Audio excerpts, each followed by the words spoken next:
ఎన్ని రోజుల నుంచి ఇట్లా?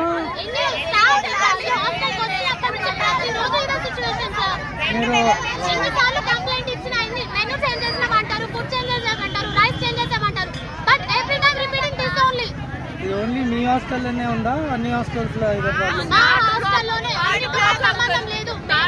ఒక్కసారి మీరు ఫుడ్ చూడండి, ఎంత దరిద్రంగా ఉందో చూడండి, ఎన్ని పురుగులు ఉన్నాయో చూడండి. ఎన్నో సార్లు కంప్లైంట్ చేసినాం, ఒక్కసారి కూడా రెస్పాండ్ అవ్వలేదు. కడుపు నొప్పి చేస్తున్నాయి ఒక్కొక్కళ్ళకి, ఎన్నిసార్లు అడిగినా ఇంతే.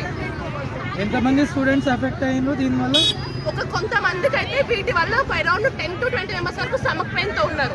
ఎన్నిసార్లు చెప్పినా ఇదే ఫుడ్ చూడండి. తింటారా మీరు? తింటారా ఈ ఫుడ్? కూర్చోండి.